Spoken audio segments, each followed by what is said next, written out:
resources, which represents the regional compacts. There are 4 of them in the U.S., and we represent member states, including U.S. territories and affiliated states. So we're excited to be here with you today to engage in this conversation. So I do want to acknowledge and recognize some of the folks that were also responsible for setting up these conversations, which was our partners driving OER sustainability for student success, DOERS, which represents systems and state province-wide OER initiatives here in the US and in Canada, as well as SPARC, which represents libraries. So we are very thankful and, in engaging collaboratively on this work. And we're here because we complement our networks and the work plans. And we've been working together to better coordinate among ourselves. So this is where these conversations started amongst ourselves. And the idea of a national strategy kept coming up, or the need to more effectively coordinate, not just among our groups, but as a broader field. We had a presentation about this topic at Open Ed 23, where we discussed the challenges the open education field is facing and has faced. And what was clear is that all of our interest and the need for a broader conversation that is open to everyone. So we wanted to use this time today to build off that conversation and do some collective thinking on where a national coordination strategy fits into the open education community, if it fits in, and what that even means to us as a community.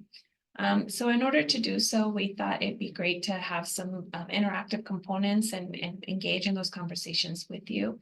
So I want to pass it over to my colleague, Aisha, who's going to set up a Menti meter for us to engage in this conversation through more engaged practices.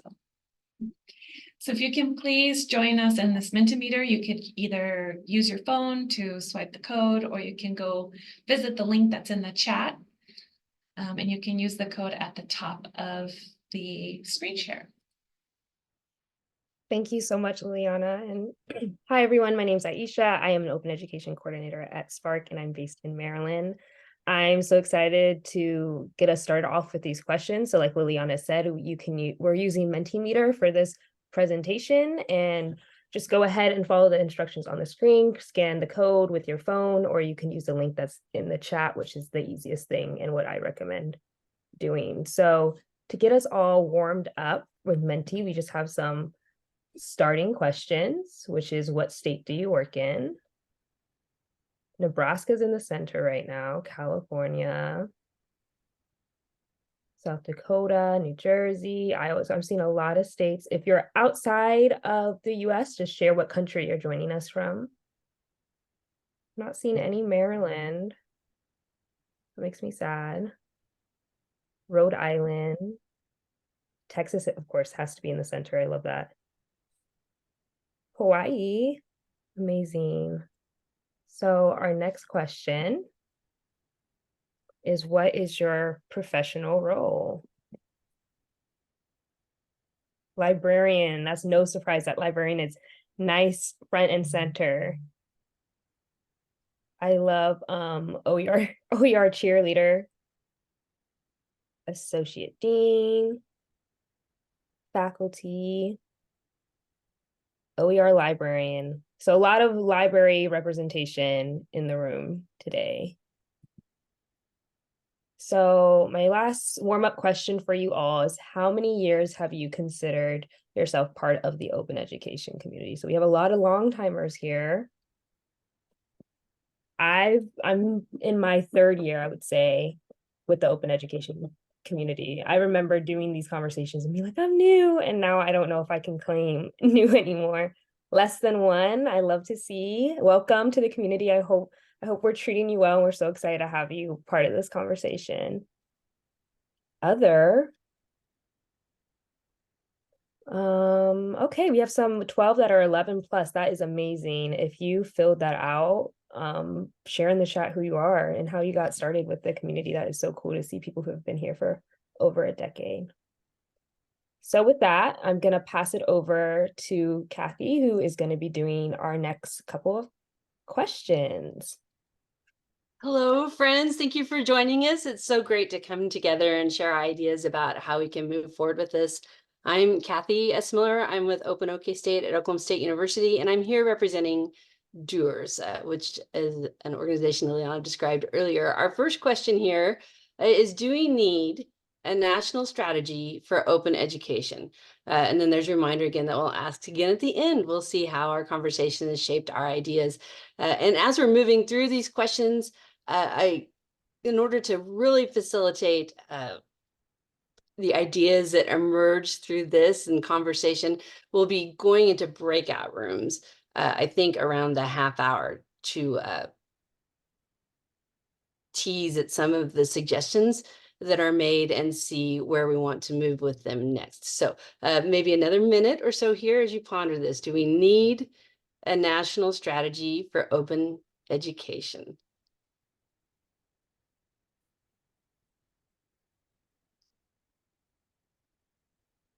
And then next, we've got some questions about the open education field in general, or more specifically, however you want to think about it. But what, when you are working with your open education practices, what is the end goal you're working toward through open education?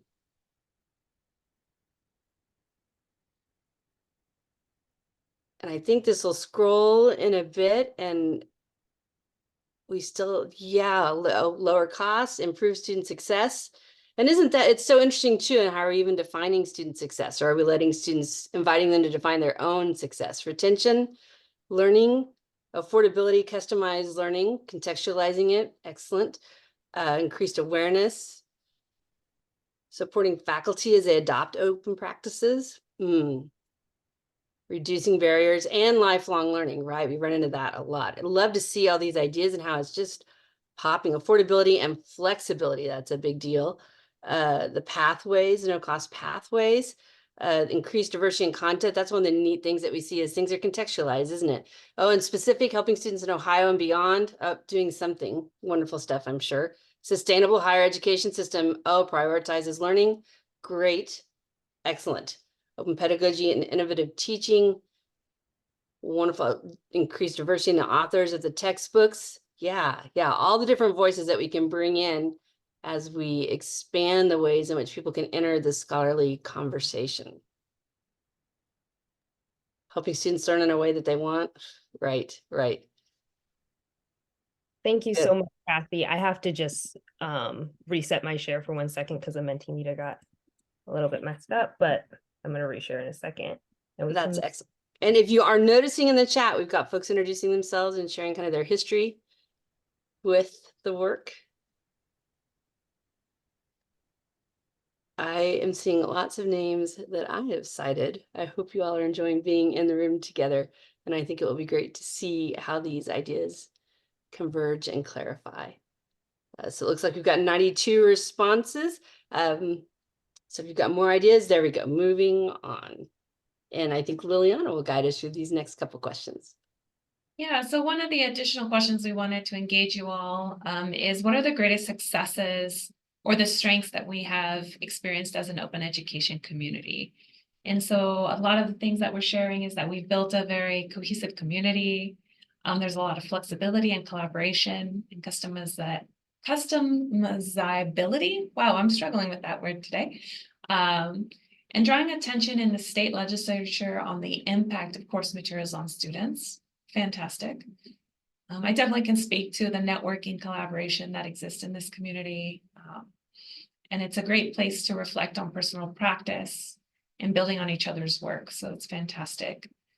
Combating information privilege. That's fantastic. I think we can also do a lot more work in that. It's a strength that we definitely have experienced, but definitely an opportunity to even augment that much more.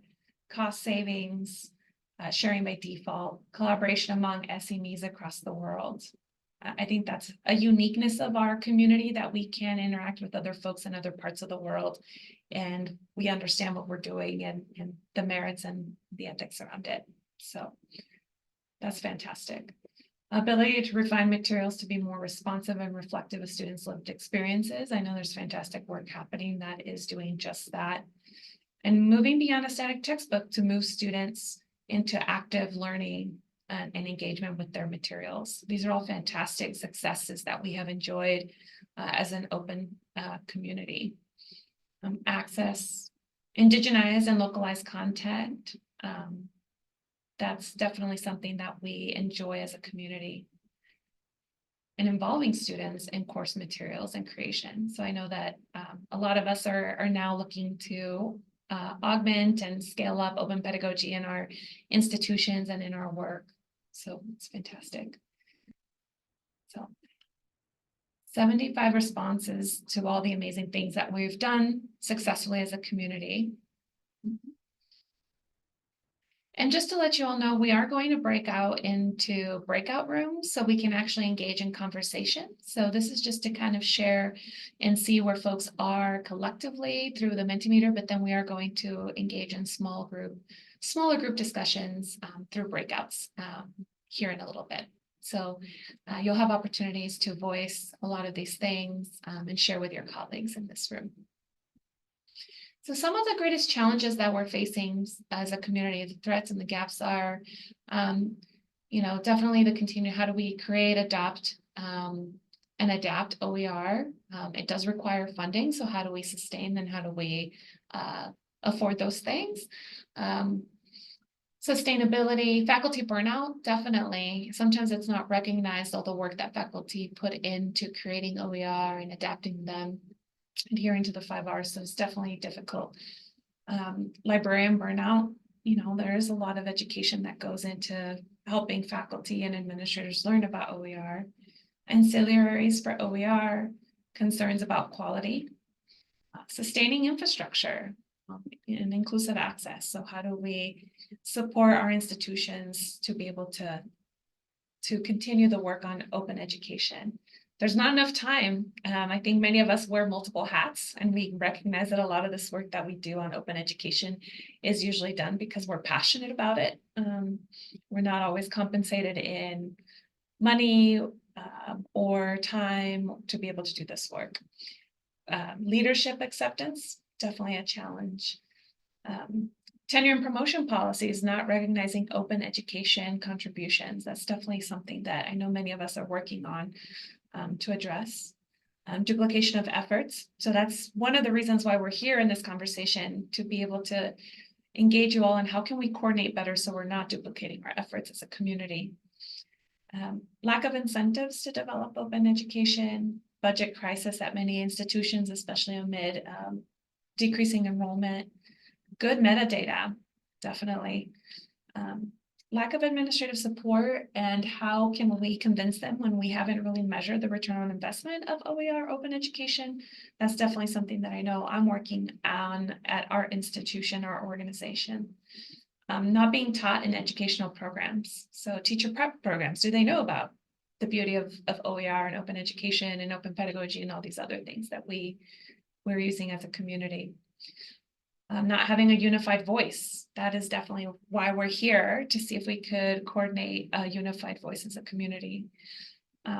It's confusing to find OER. There's lack of staffing, and supporting the effort of OER takes to create and adapt, including bringing in more K-12 stakeholders, and a lack of strategy. So I see that one, lack of strategy. Again, which is why we're here, to be able to have that conversation on how we can coordinate and develop a coordinated strategy for our community. So with that, I want to pass it back to Aisha, who will guide you through a couple more questions.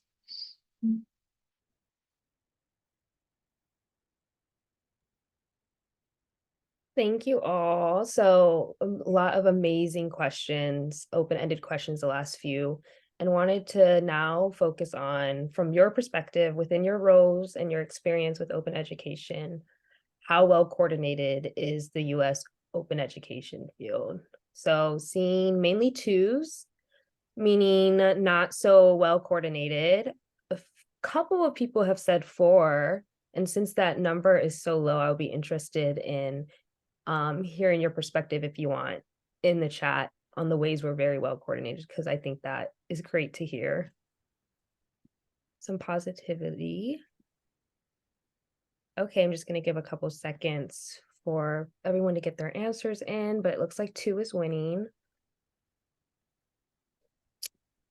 And yeah, so just building off of our other questions and thinking about, coordination, strategy, and whatnot, we can move into the next question, which is another open-ended one, which is what would transform your open education work? So I already see a couple of questions in here. More people, I like that. Getting more people to be part of our community, more people to share the load. Time and support, funding. We keep seeing this reoccurring theme of money, which is not surprising at all. Funding and staffing, faculty involvement, federal investment in OER grants, buy-in from administration. So it seems like a huge theme here is funding. And I'm seeing staffing a lot as well. Faculty awareness, culture change. More realization of its importance to the overall mission of higher ed. I feel like that goes with the culture change from earlier. Money again, publishing support. Clear language and messaging around open education for administrators and other leaders to understand what OER is and is not. I really like that one. Funding and staffing, faculty buy-in, centralized OER searching. I saw this earlier too, that it's just so hard to find OER because of all the different repositories. So that is another thing that I often see in these conversations, which is that there's just so many people doing such great work and it's hard to connect with it all. Administrators giving support in real ways, +1 on the clear messaging.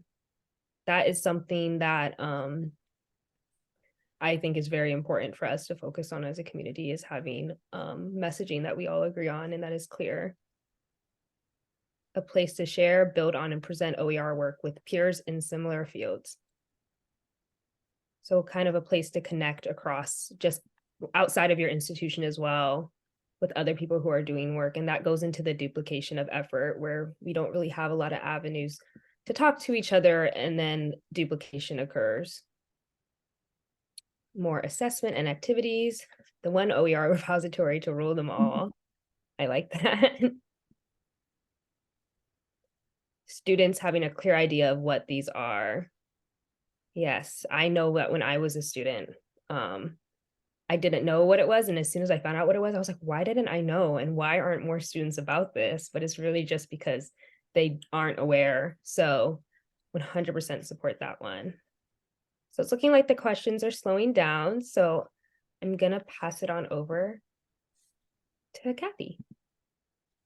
All right, I'm imagining all of you at your computers, your desks, sitting in your cars, jotting down notes about what has struck you as you've seen some of the answers to these questions. I know I've got some things I've jotted down, and I'm happy to have seen some things mentioned that I've been wanting to incorporate into our program. And I think this will definitely give me something to take back to my admins and say, look at this national strategy meeting. They said we should do it. It's not just a crazy Kathy idea. But the next question we have in this national strategy discussion is, what would a national strategy look like to you? And how would you define strategy? So we'll take a few minutes for this. And if you didn't notice a little cheat your trick in there of saying, jot down some ideas and notes, I'll just say it explicitly. Make sure you're jotting down what grabbed you so that when we get to the breakout rooms, we can really push at this.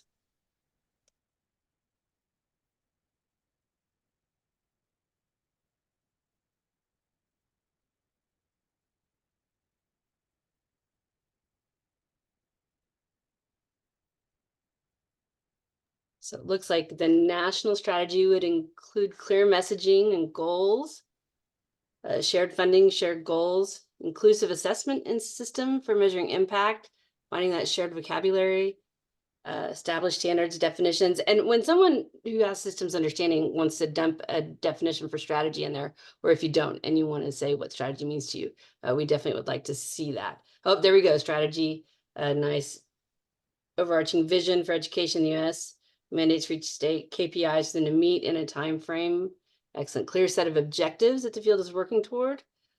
Coordinating and supporting a group to lobby in DC. And that's an interesting aspect to this conversation, isn't it? Because there's many of us that legally we cannot do that. So it's nice to be coming together and figure out where in our partnerships maybe that can be achieved. Coordinated strategic integration of the OER movement with other better funded national initiatives such as digital equity. In the back of my mind, I wonder if it's a musician that dumped that in there. We're trying to cross the street and find our way to the people getting the NSF grants and show them what we know about being human. So that's great. Yeah, find the folks that are getting the funding and help them see how OER helps meet their goals. Strategy based on theories of change. If you want to follow up on that, hopefully in whatever small group that person ends up in, maybe can share some of their understanding of change theory, which theories of change they think would be effective as a lens for this. Moving beyond libraries and ownership by higher ed admins. Yes, thank you. We are knocking on those doors. Coordination of effort in many areas. Giant repositories to rule them all, as a colleague just said. Shared funding, more funding, shared advocacy at national and state levels, right? There's so much noise, isn't it? And if we can bring our voices together, maybe we'll break through some of it. A model for those starting out, as well as those who are further along in their OER journey. Excellent. And I love this about this group, people sharing out, building on each other's work and respecting that we're all at different spaces, or maybe our groups have different rules and expectations, but how can we work together to meet these shared goals? Where does the conversation go next? Do we move past OER as a goal, redefine the problem we are solving, what the end goal is, and how open education can be part of the solution, right? What are we doing and why are we doing it? Where are we trying to go? Idea of having a vision or platform that departments and projects can align with, right? We can just get some bullet points to take to the provost. Wouldn't that be great? Open education ontology, keywords to improve discoverability, right? And I'll go, that's one of the super things about this field too, is we have so many experts from so many different areas. We've got folks in here that can say one of our discoverability issues is to do with the metadata. Can we systematize the metadata? Can we come up with that ontology? And yet also, how do we balance that with the need to contextualize things, right? And be respectful of the different ways people speak of things. So all these exciting things to consider and bring together. Coordination and sharing related to open education, collaboration with others, including commercial entities in the process. Good, emphasizing usability, adaptability, not proprietary systems, centralized efforts, funding sources that can be found, diverse funding sources that can be found in one place. Advisory board to address quality. And that's an interesting statement. Are we talking about quality of resources, quality of programs, quality of advocacy? So hopefully we'll tease that out in this small group. So it looks like we slowed down a little bit. I talked a bit to give you a chance to jot down your notes that you want to follow up on in the small groups.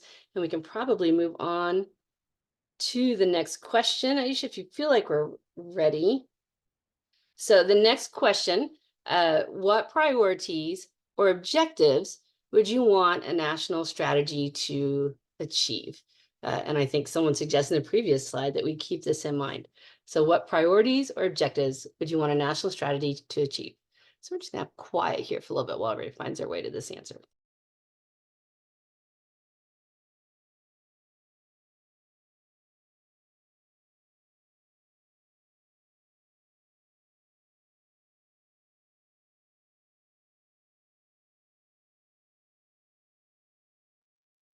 So this is Kathy again. Seems like some priorities and objectives have to do with federal and state policy passed, funding strategy for smaller OER initiatives.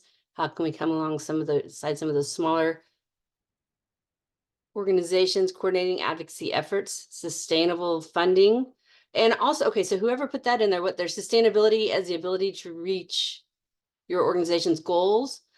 So are we talking about that, like being really clear about organizational goals, or sustainability as far as money that continues to keep coming, which who's going to say no, not that. But so whatever small group that person ends up in would be great to hear more about that. A national repository for OER with a space for auxiliary materials. Looks like a definite hint to someone specific. Focus on the high quality of OER resources. Coordination of messaging, and a one-stop shop for information and resources. And this sounds so great. And it's like the librarian's dream, right? Can we just get the metadata sorted? Can we just get it in one place? But then also, how do you contextualize? How do you leave space for the folksonomy? How do you not shove people into these boxes with this controlled vocabulary. So finding the shared language, ISO standard for OER reporting and production, excluding paywalls, even for auxiliary materials, creating a single accessible repository of OER that people want to contribute to. Super. It looks like we'd like to go one place, wouldn't we? Or I guess have unending energy to go many places. We're not typing that in, but I'm sure that's something we'd love to have. Community building to encourage sharing resources and collaborating. I love that, the idea of our building trust with each other so that we're willing to share education about OER itself, specific to CC licenses. Setting annual financial minimums that institutions need to spend on open. That's really interesting. It would tie into the policy, it sounds like. Obvious, easy to locate repositories, policy, funding, sharing, collaboration. Convening a group of national leaders to talk about open education as a practice and standard for education, not a means for using open content alone. That's interesting. And like, who would that group of leaders be? Would it be faculty that have been active? Would it be higher level admins? Or would it be a diverse representation? Would we have lots of people from different areas? Professional organization of open education. Yep, and I think that might help with some of our RPT issues also. Coordination, deduplication, one repository with a useful, functioning, easy to use search feature. All right, so it looks like we slowed down. Hopefully you've jotted down some notes, and I will toss it back on over to Liliana. Perfect. So we have a question for you all on what are the capabilities that the field needs in order to develop and execute pretty much what Kathy just covered, a national strategy. So what are the skills that folks would need? What are the attributes that folks would need in order for us to be able to execute some of these national strategies? So I know that it looks like we need the ability to lobby, advocacy skills, well-funded members who can compile resources into one place, so better planning and timing.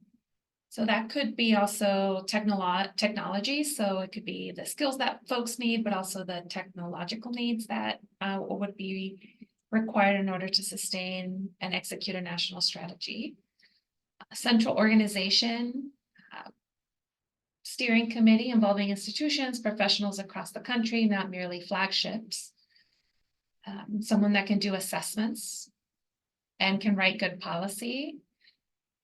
K-12 buy-in and participation, and someone that has an understanding of legal, advocacy, leadership, repository management. So those are definitely different skill sets, so might be different people.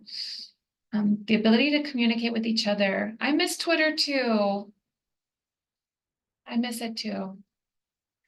Branding, someone that can really compile a collective voice and unified vision and brand for us. A standard or other committee that could help decide on some of the common areas that we can work together.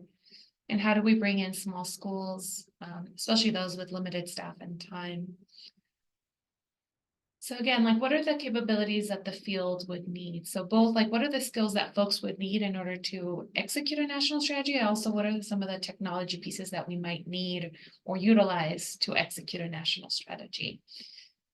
So someone that has expertise in building repositories and metadata, understanding of metadata, someone that has that skill set that could be a liaison between lawmakers and educators, because we talk very different languages. Someone that can be the bridge. Someone that can address the lack of ancillary. So maybe someone that has a skill set of building ancillaries, and someone that has the ability to coordinate so we're not duplicating our efforts. Someone that a centralized nonprofit production house for OER for open scholarly publishing. Ooh, that is a very, I like that one very much. Need to be capable of clearly articulating the goal of the strategy is trying to achieve and get the broader agreement. Yeah, someone with communication skills. So yeah, definitely someone that has that background in communications, marketing, and recognition of OER as a professional field. Oh, that would be my dream right there. So, because that would help with a lot of things that we want as a community as well. We need an Association of American Publishers, but for open education. Could definitely see an umbrella of some sort of organization that could house a lot of these things. Centralized and guided communication for this effort.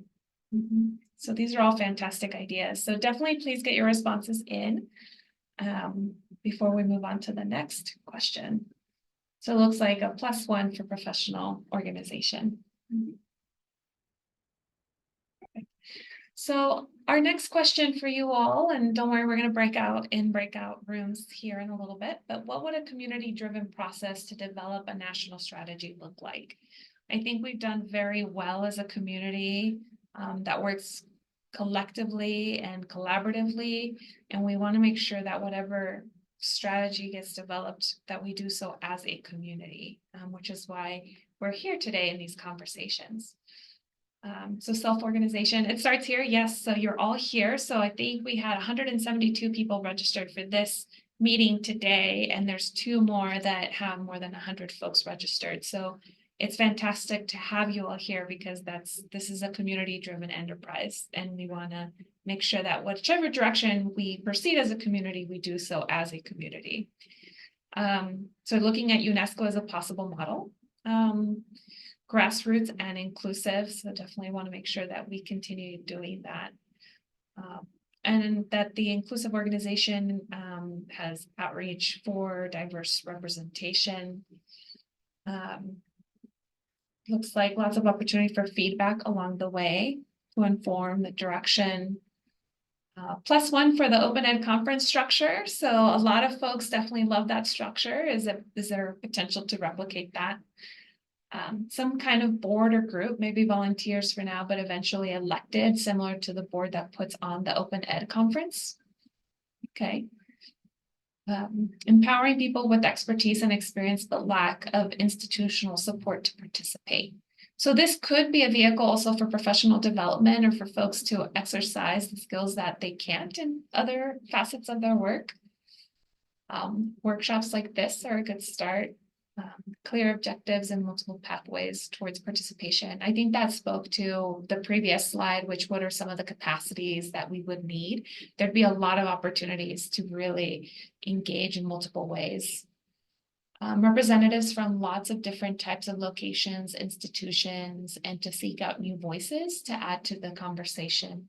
And to ensure that this is a community-driven process that can't be done just once for the creation, but because it can risk being establishing a monolith. So process needs to be cyclical and structure may need to shift occasionally. So something that's responsive to the needs of the community, it sounds like, and I wholeheartedly agree with that. We have to be able to pivot and respond to the needs of our institutions and our students and the work that we do.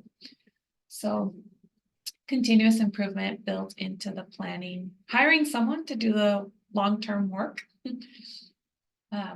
Coordination at multiple levels, so within a state, province, among states, provinces, and among regions, and representation of the territories, not just the states. Yes, so we do have representation from US territories and affiliated states, and making sure that they're part of this conversation. So these would be like Puerto Rico, Guam, US Virgin Islands. You know, how do we get those folks engaged in this work as well, and recognize their contributions.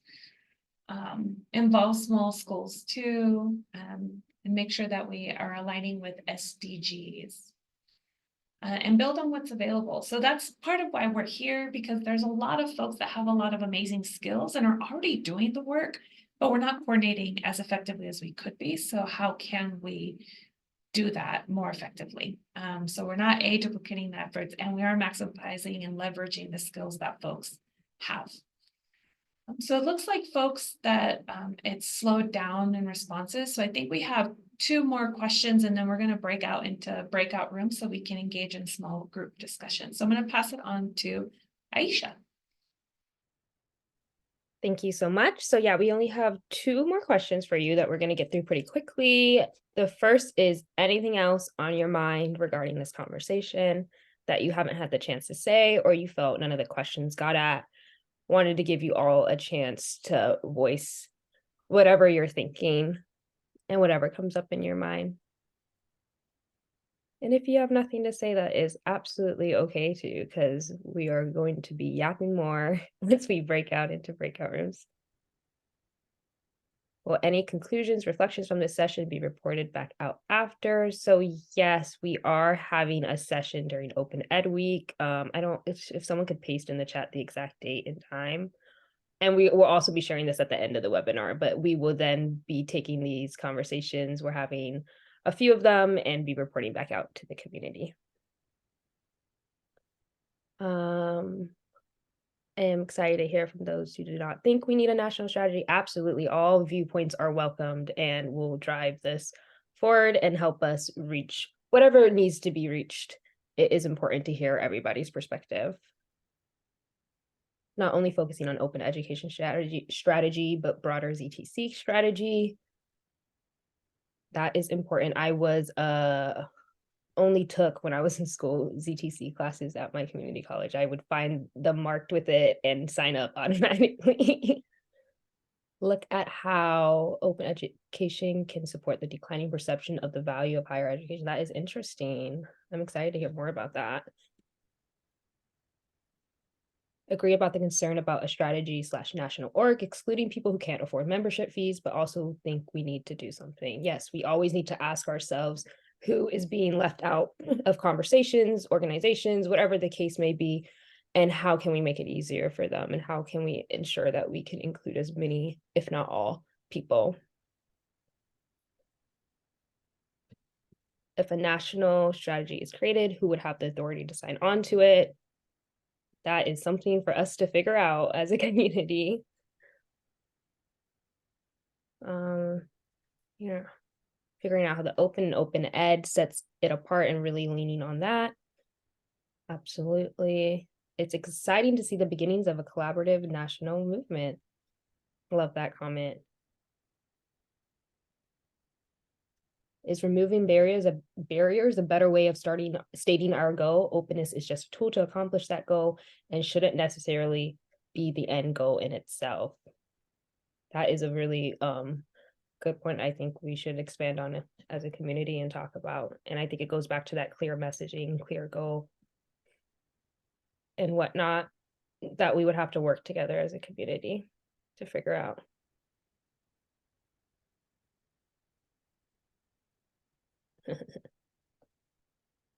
How does this, what would explicitly excluded from joining, what would be explicitly excluded from joining a potential organization? Big thanks to NCOER for starting this conversation. Yes, thank you. So yeah, all these questions, if you put them in, this is great also for breakout rooms to talk about. And I need my students to create a TikTok movement about OER. This is something we had talked about at SPARC, but none of us are capable of taking it on. I'm sure as cannot make a TikTok and put my face up there. So absolutely, I think there's actually a lot of potential there. So yeah, a lot of amazing questions. I want to leave time for breakout rooms. So I'm gonna go on to our last question, which is what we started with, was do we need a national strategy for open education? I believe majority of people said yes, with the next being not sure yet, and a couple people saying no. So this was just after these conversation. If anyone feels differently, maybe you said yes and now you feel no, maybe you said not sure yet, now you lean a certain way. Interested to see where people stand now after this. Still seeing mainly yes, but I feel like we have a couple more no's. So yeah, so we are going to go out. I'm about to pass it back over to Liliana, but we are about to go out into breakout rooms where you all can expand on your thoughts regarding this a little bit more with everyone.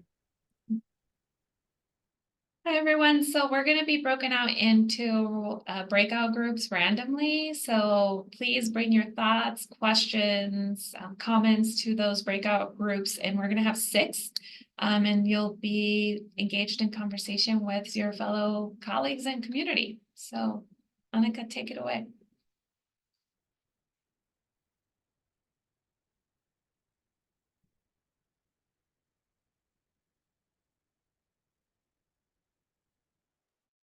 And I would also say if you're not feeling up to a breakout room right now, you are more than welcome to not stay. It's entirely up to you.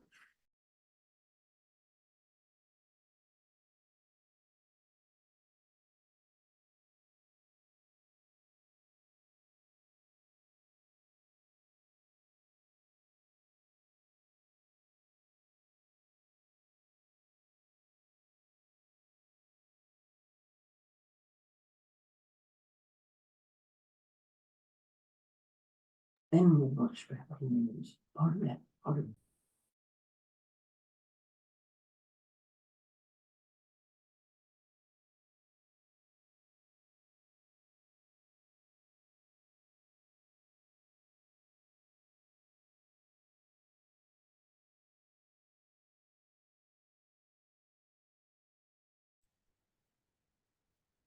I don't see an option to go to the breakout room. Is it just taking a while to go through the list? Okay.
doing that. Sorry for the delay. It was supposed to auto assign, but it didn't, so we're getting through the list.